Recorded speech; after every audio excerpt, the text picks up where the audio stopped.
Good morning. We will continue with our study of auteur theory with reference to Hitchcock. So, Alfred Hitchcock, we were talking about him. We also did a scene from his Rope, the opening scene, and we discussed it with reference to mise en scène. Alfred Hitchcock 1899 to 1990. Now, he was a British filmmaker who migrated to America, to US. So, that is his history. Many of his films were made when he was still working in England, but there came a time when he was invited by the US film studios to start making pictures in the US. So, Rope is one of those films which was made during his stint in the US.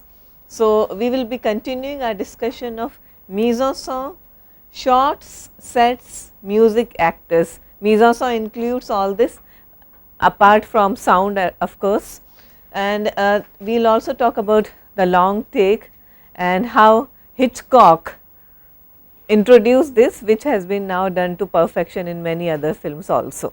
So, coming to what is a long take. Now, a long take refers to a single unbroken shot that lasts for a larger amount of time than usual. For instance, it can even last to 30 seconds in many cases, which is unusual. A shot does not last that long, but in Rope, Hitchcock pushed the boundaries, and the idea was to give it a stagey feel. It's based on a play. The other day we were discussing this, based on a play by Patrick Hamilton, a British playwright, and therefore the idea was to be as experimental, as innovative, as daring as possible, and he succeeded, as we have all seen, to a large extent, and his legacy continues in many films, but most notably in a very recent movie 2002 Russian Ark. It is a Russian language movie, which is a film shot on digital video and uses a single very long take for the entire film. So, this is extremely innovative. So, two movies that immediately come to mind for their extensive use of long take.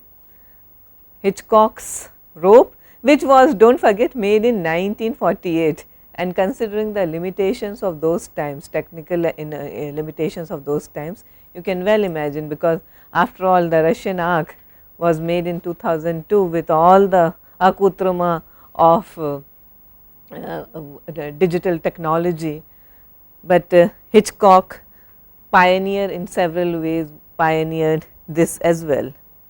Now, the long take in Rope, the Rope is called the ultimate Kammerspiel film, that is a chamber film. You know chamber film, what do you understand by a chamber film? I am going to ask you to give me some examples. It is a German term, Kammerspiel film. Kammers, that is chamber, okay, film is film, yeah. So, chamber film, tell me, it is all shot on a single set, okay.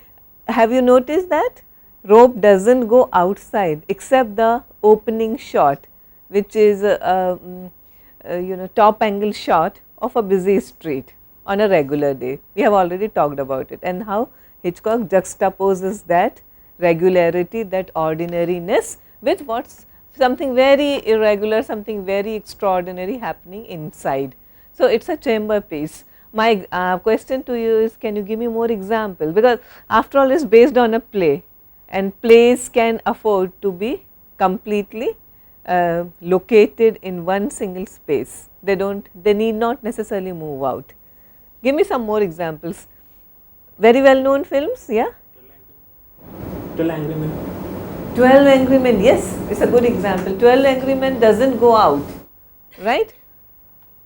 The action of the movie is set in a single room. Therefore, 12 Angry Men is a very good example of a Kammerspiel film, chamber piece. More recently, you can think of Carnage, Kate Winslet, Christopher Waltz, who won the Oscar recently. So, and in between I can think of Who's Afraid of Virginia Woolf, although they do go out, there is a point when they go out, Richard Burton and George Segal, but that is for a very short, very brief period. Most of the scene takes place inside an apartment. So, that is a Kammerspiel film.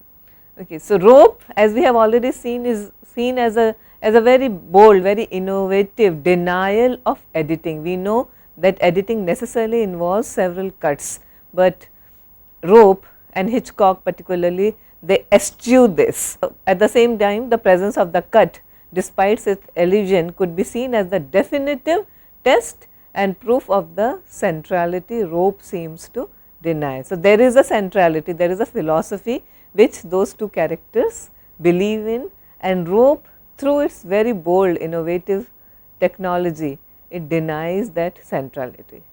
We will talk about it later. Now, how does he do that? I have also often referred to this particular scene, but let me repeat. There is a scene when one of the murderers, the murderer who is more in control, not Philip, but Brandon, he reaches next to the trunk for some books. These are the books that he is planning to showcase to David's, the man they have just murdered, David's father. The camera tilts down with his hand and then up into the back of his blue suit, and the entire scene is filled with Brandon's blue suit, his back completely, the frame is completely filled. Now, when Hitchcock cuts to a new shot, a shot that shot starts exactly where the last one left off. Now, what he is doing is he is making a cut here, but trying to be very clever so that people do not notice. Okay. Going to Brandon's back is one way of drawing attention away from the fact that there is a cut. We you know, the illusion that we get is it is the same single shot, a long take, but he had to resort to cuts, of course, and he does that. We were also talking about Hitchcock's interview with the legendary Truffaut, and those interviews are available online, also part of a book. So, Hitchcock / Truffaut 1967, and Hitchcock there tells Truffaut that he undertook the film as merely a stunt.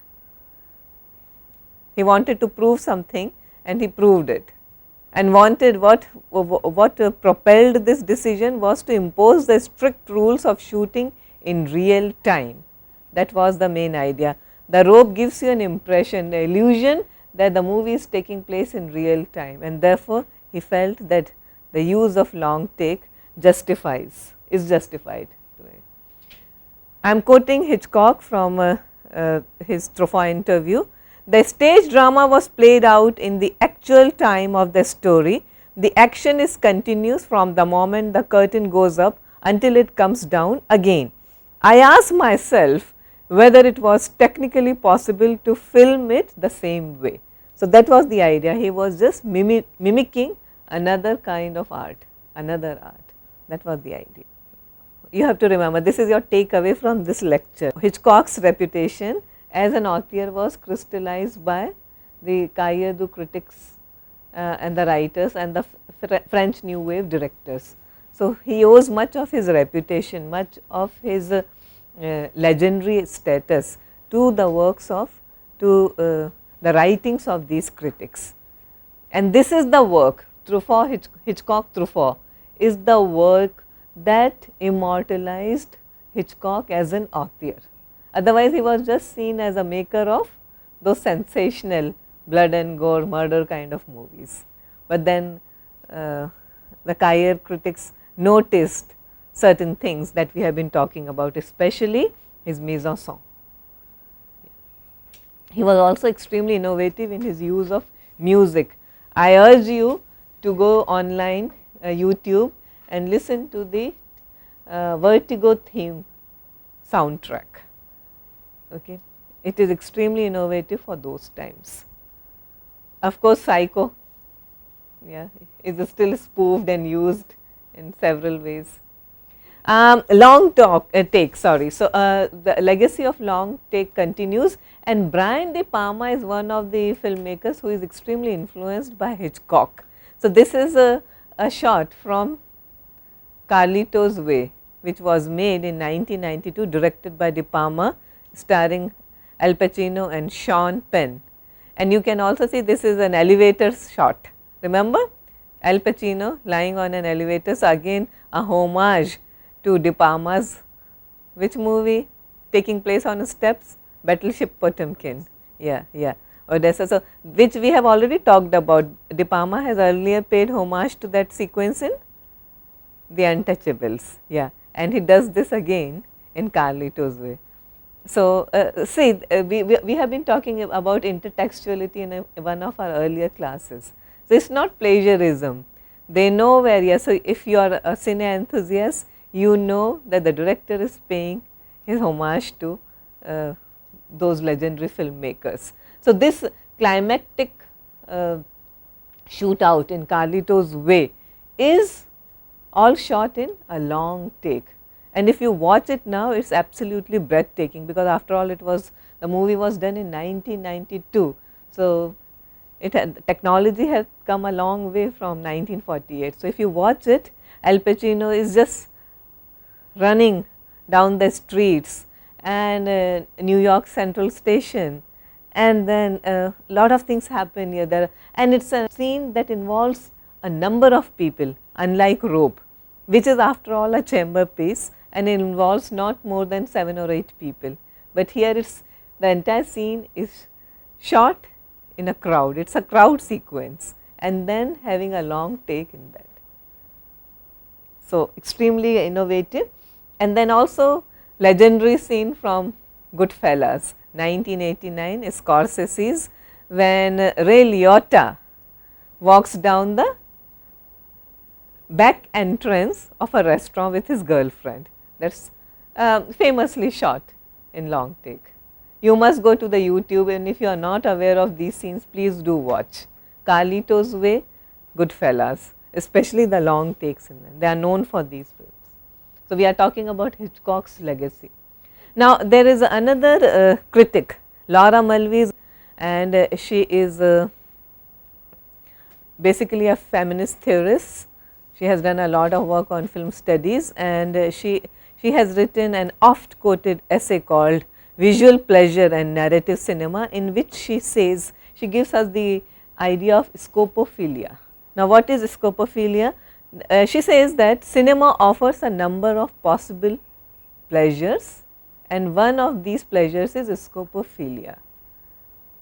In other words, there are circumstances in which looking itself, you know, the act of looking itself is a source of pleasure. So, looking at something becomes a source of pleasure, just as in the reverse formation there is pleasure in being looked at. So, in other words, she is talking about the gaze. Do you get me?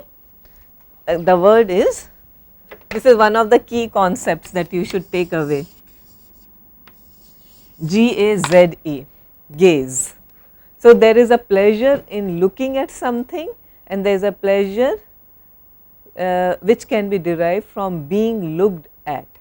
So, this is called scopophilia. This is one of the possible pleasures of cinema.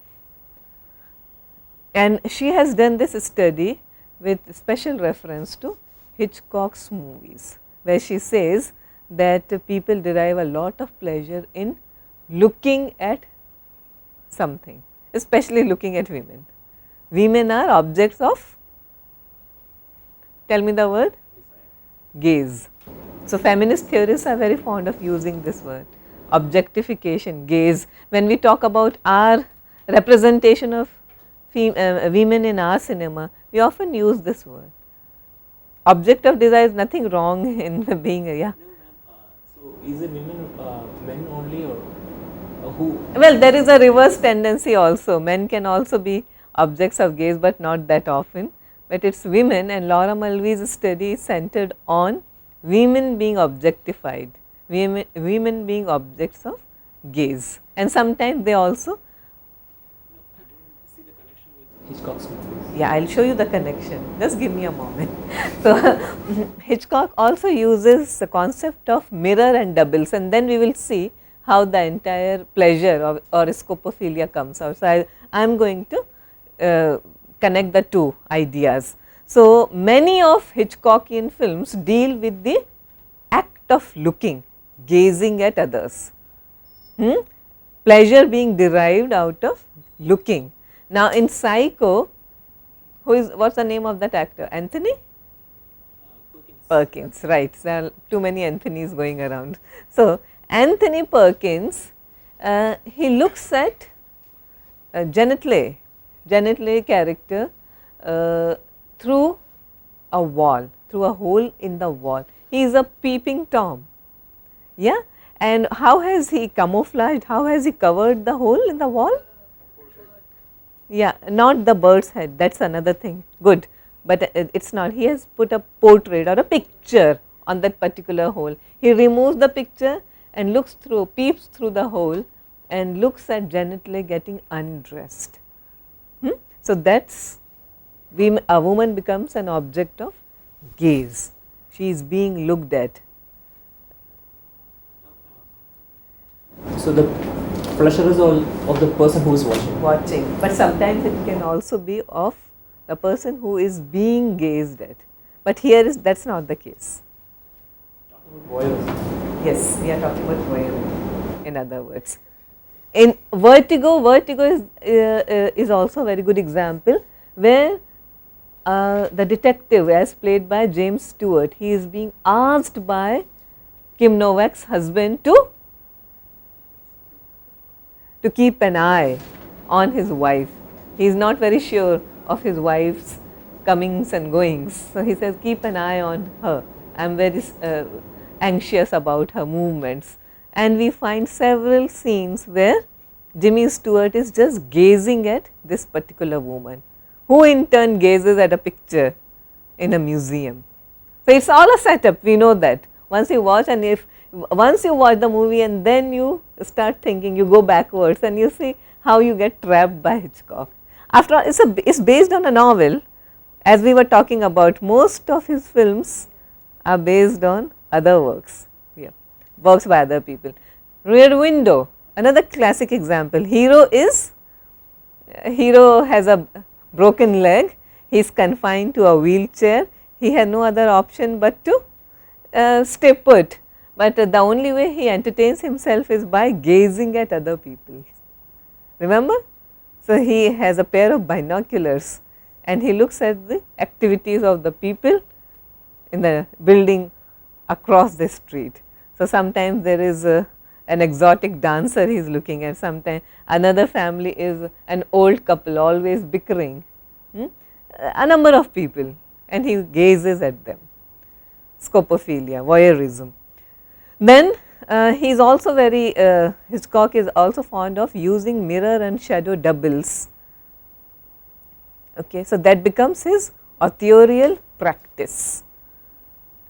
And I will give you several examples of characters using or looking at themselves using a mirror or shadows. So, this double relationship, what does it suggest? Relationship between characters in which often guilt is transferred from one to the other. What Shadow of a Doubt, what Psycho, mother's murder and then he suffers from the guilt, and then what is the outcome of that? All women are bad, and they have to be eliminated. So, whenever he is attracted towards any woman, and he is definitely attracted towards Janet Leigh, so she has to be eliminated, because that means mother taking over, and he always hated his mother, hated her so much that he has stuffed her dead body and kept it in the room. So, now I confess, his one and only movie with Monty Clift and Anne Baxter, and this also plays on the idea of having a double somewhere. I am just giving you a very quick overview of some of his films. Hitchcock's fascination with images, he even looks at himself in a mirror. Blackmail, one of his most celebrated movies, especially for its sound. He made it once in silent form and another in talking. So, Hitchcock remaking Hitchcock, he was fond of doing that also. So, Blackmail has been done twice, both times by Hitchcock. He was very prolific. Watch the movie Anthony Hopkins in Hitchcock, playing Hitchcock. So, this is Blackmail and you can see the girl's shadow. 1929, Rebecca, based on classic Du Maurier novel of the same name, and here the girl is so nameless, the girl is such a non-entity, she is kept nameless throughout, right. We never know what Joan Fontaine character is actually called, she has no name, she is just the girl. Who is the, whose presence looms large if you know Rebecca? Rebecca is Mrs. De Winter, Mrs. Maxine De Winter, the late Mrs. De Winter. So, she has come and she, Laurence Olivier plays this enigmatic aristocrat. His wife is dead, the dead wife is Rebecca. The new woman who is the second wife, who is a far cry from the beautiful glamorous Rebecca, she always lives in the shadows of the late wife. So, here she is looking at the portrait of Rebecca, the girl looking at the second Mrs. De Winter looking at the first Mrs. De Winter. Psycho, look at the mirror shots, several mirror shots, Janet Leigh looking at herself and her image with Anthony Perkins, both reflected in a mirror.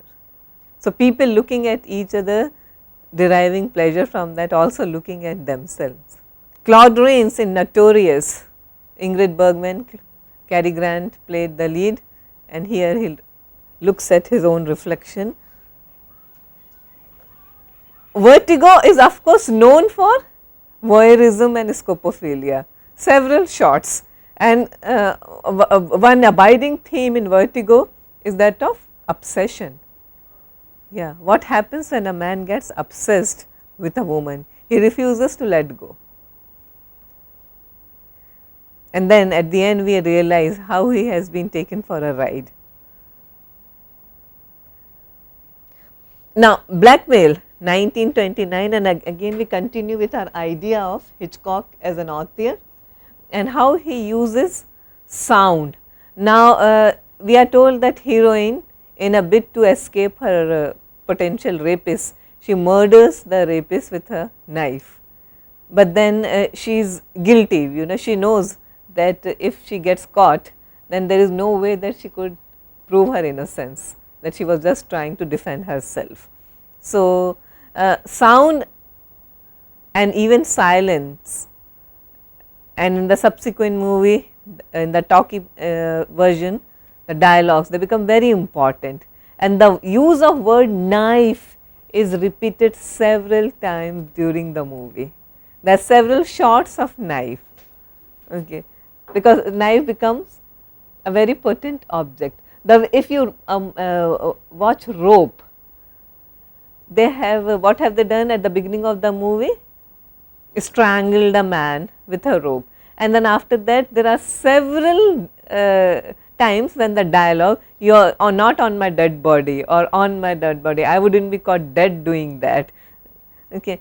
He could have strangled me, and all these things they are said in jest, okay, but we know how he is making use of that particular image, okay. So, the idea of murder looms large, so that is Hitchcock.